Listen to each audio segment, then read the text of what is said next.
Hi there, Randy Green here. Video 2 on my take on Buddhism and what I kind of can derive from my level of accessibility to the library, as well as my understandings of things, of course, coming into context with my background in theology and the way to study ancient teaching systems that I was taught at the University of Copenhagen. And we can always discuss. Everything is up for debate, whether it's the right mythology or not. And it's not that I am very, very skilled in the scientific method. My brain works in different ways. It always connects to timelines and different levels of reality, which science does not know of. So in that manner, if you're trying to put me into a box of scientific mythology, I will, I will blow it apart because I don't really fit into that way of working with information as I discovered as well, and the teachers discovered at the University of Copenhagen. It was a little bit of, for me, it became a little bit of kind of, I'll just keep my mouth shut, even though I had tons of good questions. I learned that they got a little bit stressed whenever I raised my hand to ask a question. I could see they got this wild look in their eyes, kind of, oh, no, not again. So I just learned to say, okay, if I have to do this, I just have to do it on my own, which this is in a way being more clear about how I would like to work with information. And I had this long discussion with myself whether or not I should actually write books about it, but the written language, the editing, and it's so time consuming. It's easier just to do a podcast, really. And you go in a podcast, you go in all sorts of direction, which is more in alignment with how my brain works, going down different avenues and experience and explore and figure out what is present there on these different avenues. So the first piece of information I get from the crystal disc I got access to, it is a whole stanner or tower, if you want to call it that way, of different discs that are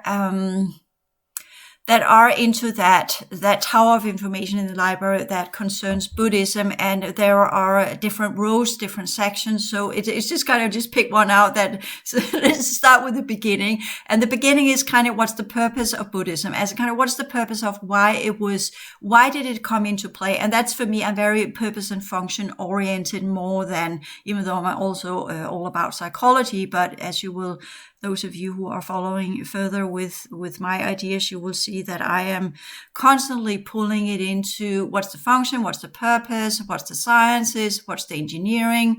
And with that one, you can say, well, Randy, have you moved a little bit too far away from the original consciousness progression and become a little bit too adapted to the humanoid and their technologies? Because when you do create a type of technology, you have to have this, it has to have a function, which means this is how it works, and then you have to have a purpose. That's a greater meaning within the context of the highest good of the many. And that purpose should definitely be some kind of progression for the highest good of many. That means as many as possible should be able to get some kind of development from whatever has been brought forth. It's not just because of curiosity. If it doesn't have that purpose, there's absolutely no need to investigate it. It would be a complete waste of time. So therefore, there is also this energy and time appropriation, as in kind of you only use time and energy if it has an appropriate purpose. And that again means within the context of the original progressive dynamics and the original progressive lineages and how we work with different projects. So I am representing that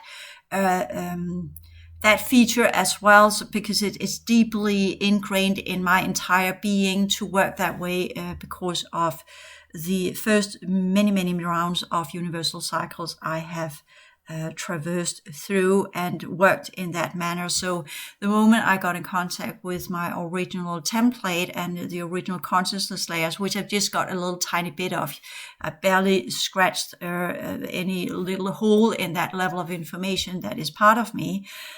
Plus my template is engineered for this vessel, so to speak, or not this vessel, but the original one I was supposed to have when I got into this system via the Andromeda system. But That's a whole other story.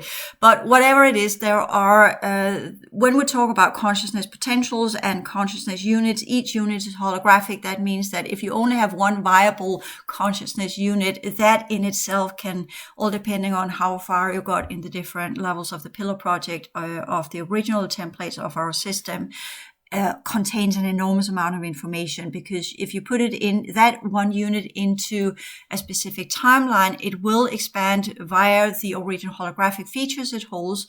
That is, it holds the blueprint of the entirety it has been taken from, and it will naturally connect to the radiation energies from where it will begin to emit what we call light, which is energy from where vibrational concentric circles can unfold, and that's the perception field.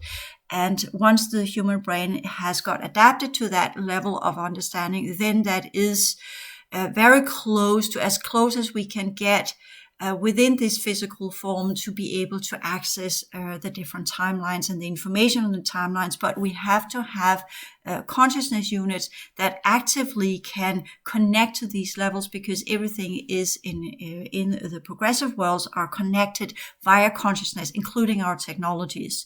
So if we don't have the consciousness that is capable of igniting the technology, then the technology is dormant. It's just sitting there. It's not, you can't use a machine. You can't replicate these genetics. Trust me, the aliens have been trying that for a long time. You have to have original allowances to go there. It knows your signature. Literally, the library, the doors in front of the, as we're having with eye scans and these kind of things, but it's more a complex scanning mechanism. It is a complete recognition of your original template. So if it goes on the template level, you cannot replicate anything to get access to these ancient levels of the original technologies behind, for instance, the Pillar Project or the original solar system construction. And the highest level of the construction can only be accessed by the ones that have the code systems from the ancient ones. So again, so it goes up on different layers. So we have access to different levels, which, what we could say, the Dracos also figured out, because what were their agenda to come in, probably to get access to these levels because they needed information. Anyways, again, just leave it there. I know I keep tapping into it. There's probably a purpose of why. And the purpose of the why is because when we talk about the Buddha, he supposedly was born 560 years before our times era, or BC, before Christ, if you like.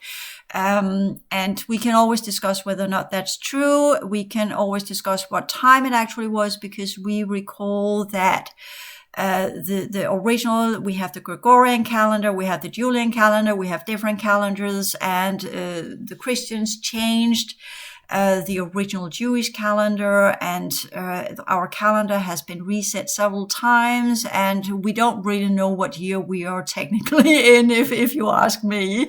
If we were to look at in what time or what year we actually in, going back to the civilizations that still have remnants of their original timelines, are in the what we call the Jewish calendar, but the Jewish calendar is similar to the Mesopotamian calendar, again, from the exile in Babylon. So we can also question, is that their actual time perception, or did they just inherit that the idea of astrology, the idea of a calendar, and so forth from the Babylonians, as we have seen it, how many different cultures have kind of absorbed information from Babylon.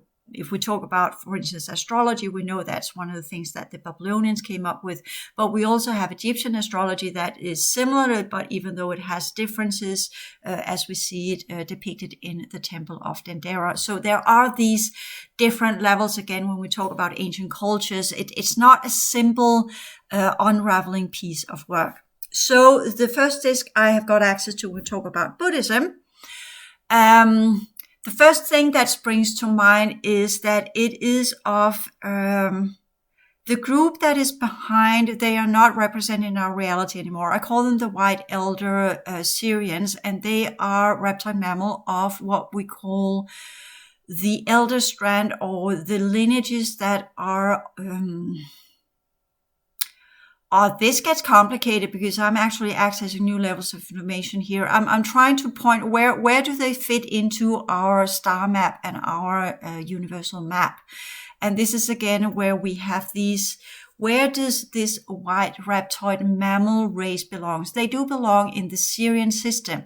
But here again, another complexity comes in because which one of the Sirian systems, the before timeline event or the after timeline event?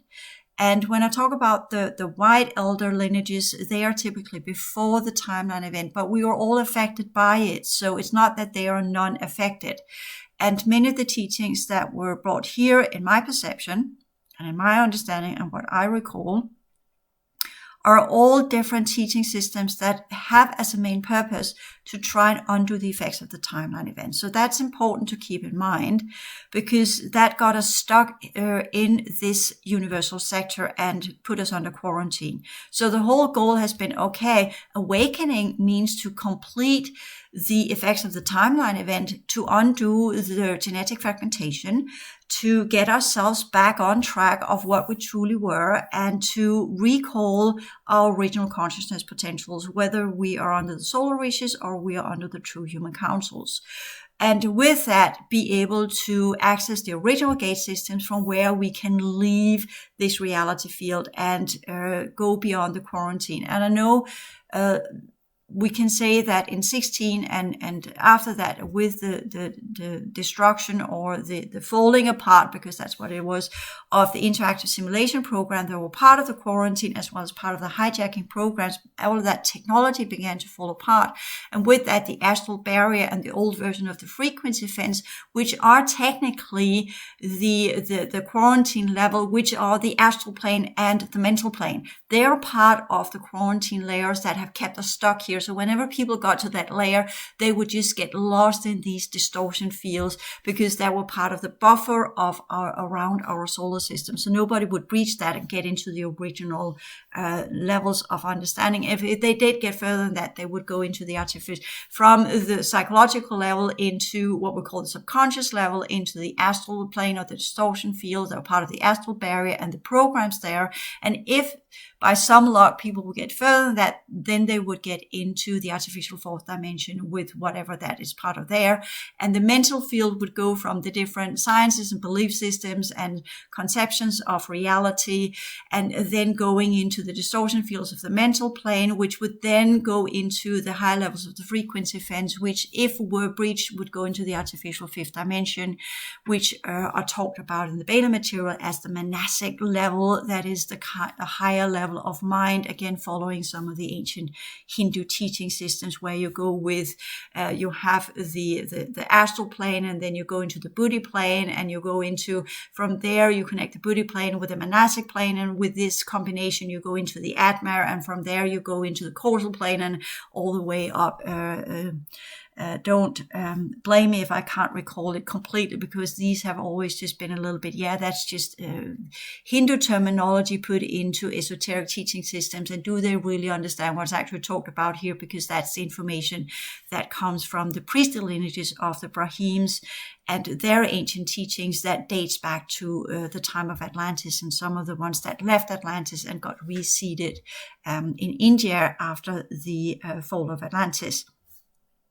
So again, we have these ancient high cultures that are, again, remember, priestly lineages or royal lineages or nobilities, if you like, under the Baals, the priestly lineages under what we call the original elder races that were seeded more into what we call spirituality, whereas the royal lineages and nobilities were more seeded into what we call the power angle of reality, governance, running reality in a specific way, and then humans that were in between their priest and their king, and trying to figure out which one they would adhere to, as we also see it depicted in the stories of the Hebrew Bible, where you kind of have the prophet that is under the law of the king and the law of the country, and at the same time try to navigate the laws of God and the laws of his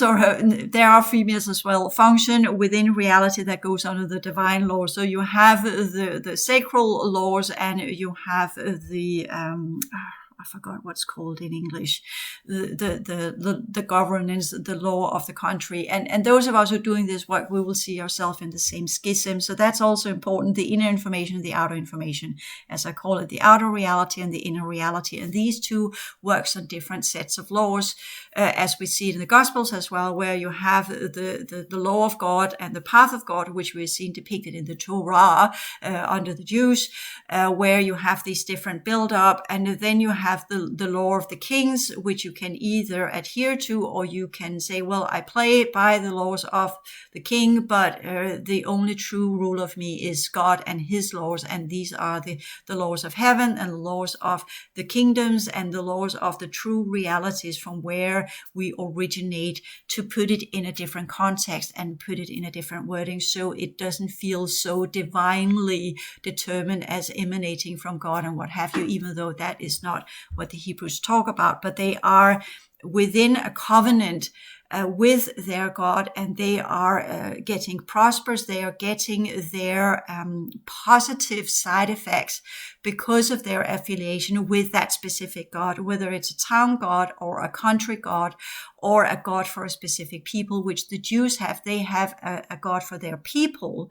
They are the people of Adonai or Yahweh. So they are the chosen people. Israel means, technically it also means the sons of Jacob, and that he got renamed Israel. And this is, again, the name itself is the sons of God, the Benai Elohim. And interestingly enough, this the Benai Elohim is technically also the terminology that is used about the angels. So there is this, again, when we talk about, they refer to Yahweh as their God, but then we also have the supreme powers, which is the correct translation of Elohim. So what are we actually dealing with here?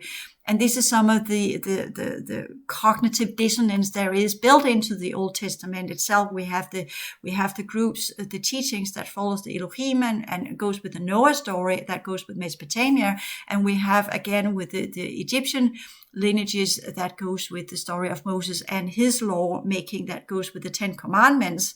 Whereas when we talk about the laws of the Elohims, that's the creational laws, where you can say the Torah itself and the Ten Commandments is the law that was supposed to govern the people that followed their new God, which Moses presented to the Egyptians and helped them to leave Egypt. That's part of Exodus, leave Egypt and the pharaohs and their gods, not being slaves in Mizraim. We can always discuss whether or not actually were slaves or just inhabitants of Mizraim, which we translate into Egypt. We can also discuss whether or not actually is Egypt, or is it just a made-up story that contains this understanding of being part of a physical reality they no longer want to be part of.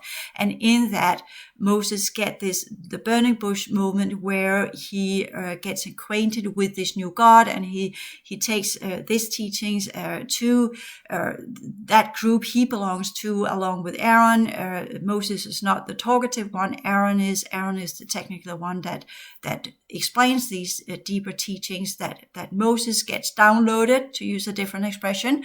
And with that in visions and sights and encounters as he's having out in the wilderness, which is also what we call a little bit of a hidden occult understanding of where people get their information. And there's a point of me putting this in context, so you get, when I talk about Buddhism, you will get again another context for what I am interpreting and why I'm interpreting that way, because we have the Buddha that went on that wilderness journey himself. He went on that search for answers. He left his his royal lineage. He was a prince of a royal, a Raja family is my best guess. And he left that in India, and he went out searching for answers. He saw the different pains and sufferings in the people around him when he left his home, he left his marriage, he left his child behind, as he named it in Indian language, a chain around my foot. He left his wife to great sadness and sorrow,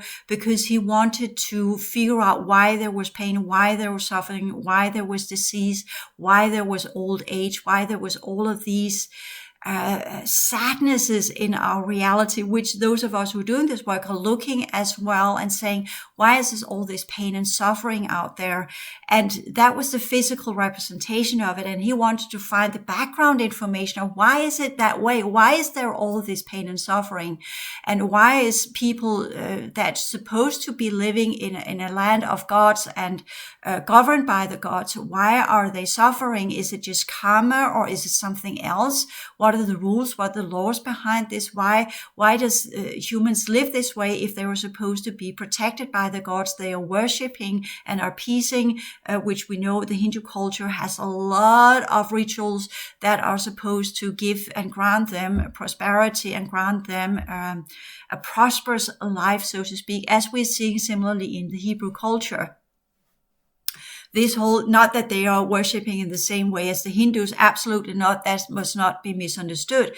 But as you, as a Jew, adhere to your God, the Tetragrammaton, the YHWH, Adonai, then because for the very devout Jewish people, there is God has no name and cannot be worshipped and should not be worshipped in different forms of figurines or anything like that, like the Hindus are doing. So there's a great difference there, not to conflate these two things, because there is a huge difference.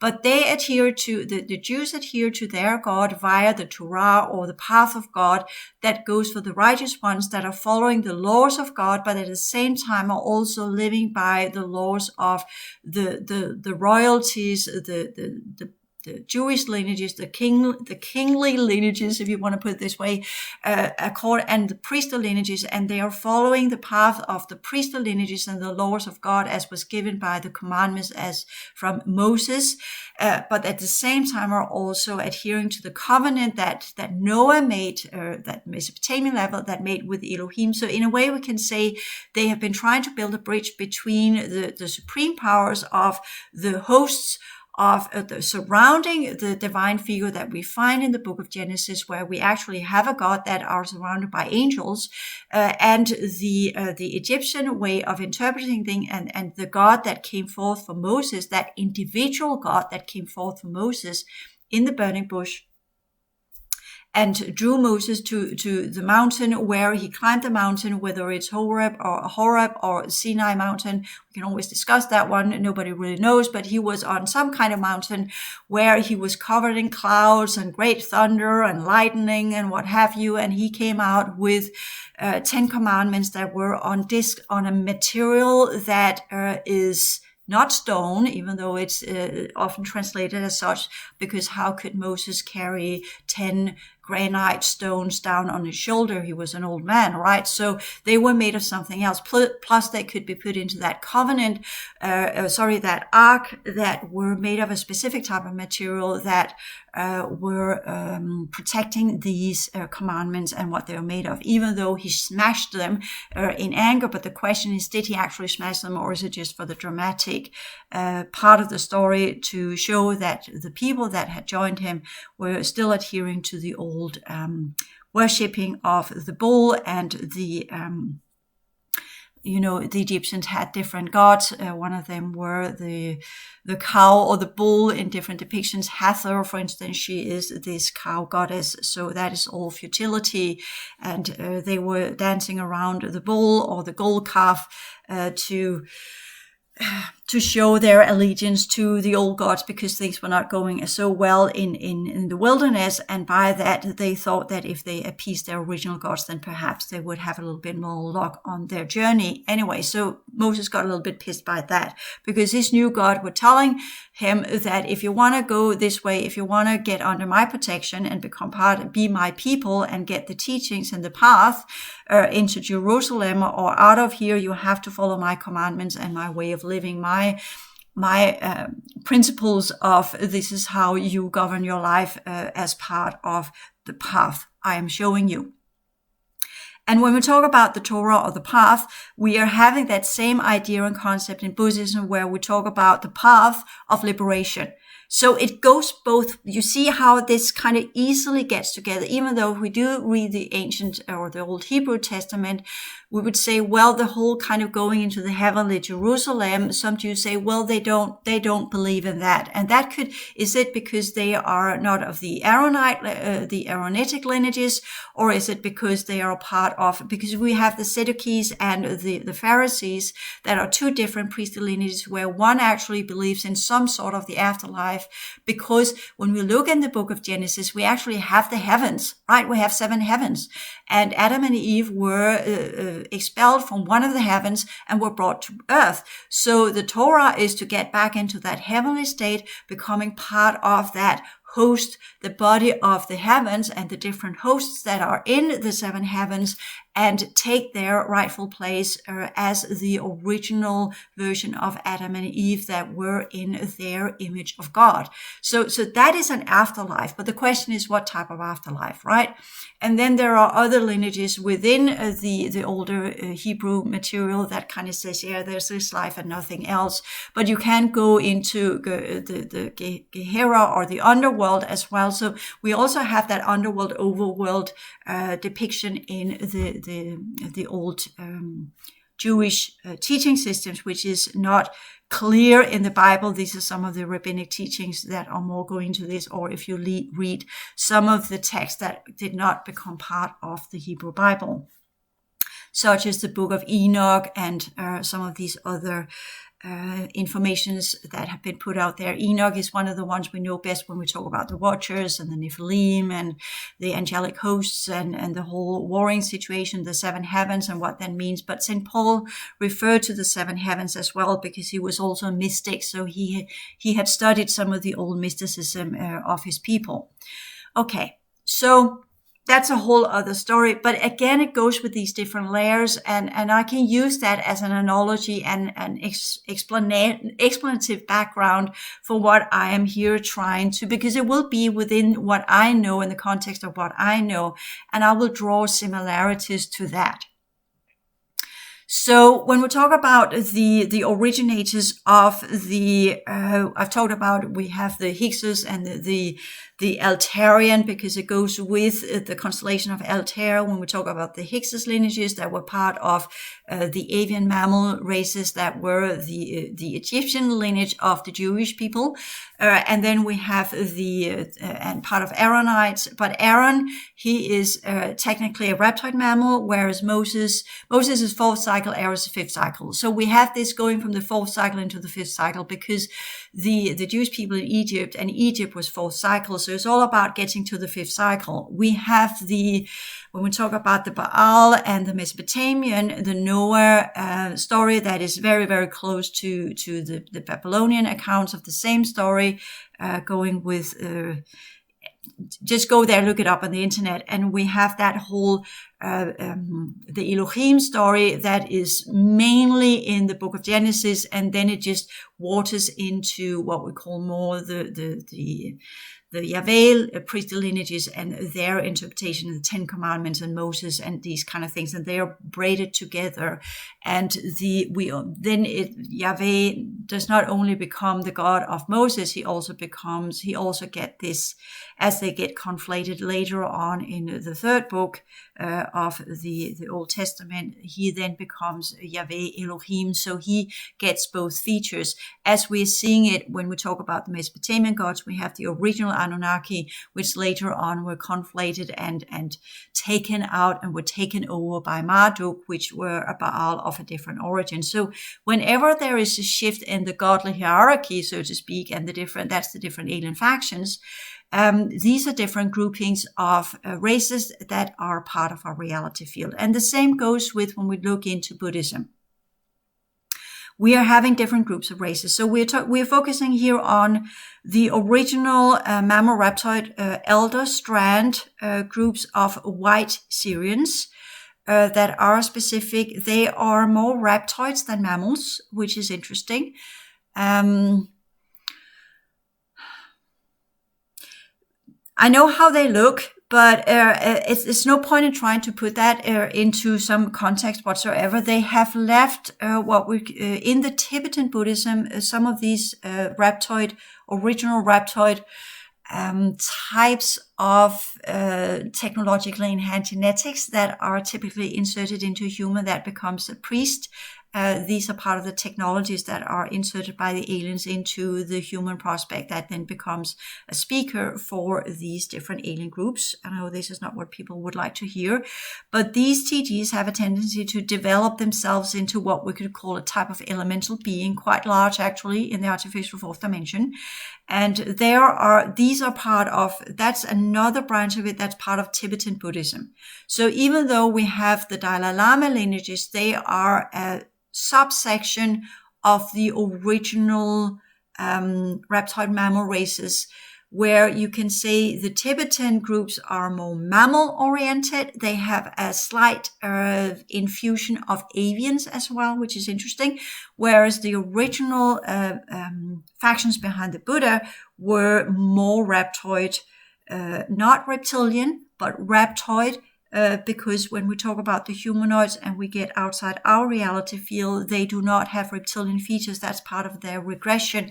The original version of humanoids are human looking, but they are not carrying rhabdoid traits whatsoever. It's only because you can look at it energetically and genetically that you can see they have this configuration that makes them affiliated with the Dracos at some level.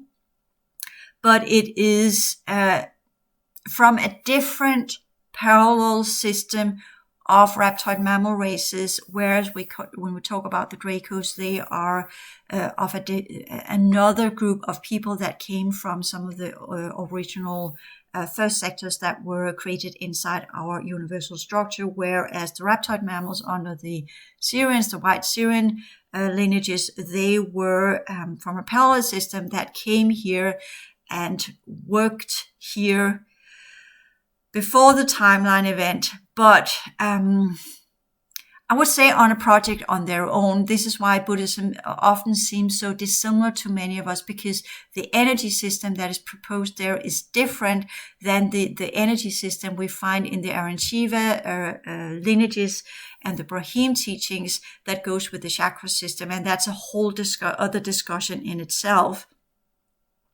But so far as I know of, and what we have found in the monks that later on took what they have recited, that means taught by oral passover, so to speak, giving over between the different groups that were initiated into this level of teaching. And the same idea goes behind the lineage of the Dalai Lama. Of course, he studies what we call words, the outer world sciences, that's part of their education, but the whole point of getting to the reincarnation of the original Dalai Lama, that is the body that carries the inserted TG original alien technology. I know this is not what people want to hear, but the child that is born with that TG that carries the imprints and the memories and the original configuration of the first Buddha and the technology he carried with him. Again, this is not what people want to hear, but this is how I perceive it. That child will carry the traits of that TG. The TG will literally instruct the child what were the items of the previous Buddha, so that the ones that are going out and finding the new Buddha can detect the child they have different groups of children that they put into these different tests, and by the selection and often an ability to recite some of the ancient teachings of the Buddha in the Tibetan Dalai Lama lineages is what appoints this child. Again, the councils decide, is it this child or not? But the test prove that this child technically holds the original knowledge, that is the TG of the first Buddha. So this is also, so this alien technology that is passed within a specific lineage from that Dalai Lama lineage. And from what I know, there will not be a next Dalai Lama, because this Dalai Lama we have now is the last one. But again, in terms of the original ways it used to be, there will be future Dalai Lamas, but they will not be part of the old world order makeup, so to speak. So again, with and to be remember that whenever a Dalai Lama is chosen, it's typically around the age of 3 or something. So it's not that this child has been able to study it, or his parents have been able to tutor him in these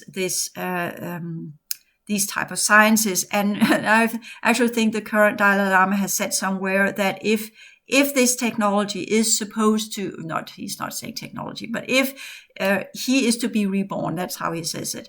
If he is to be reborn in a new life, we know that it's going to be very complicated because of the Chinese superseding attempt to take over Tibet.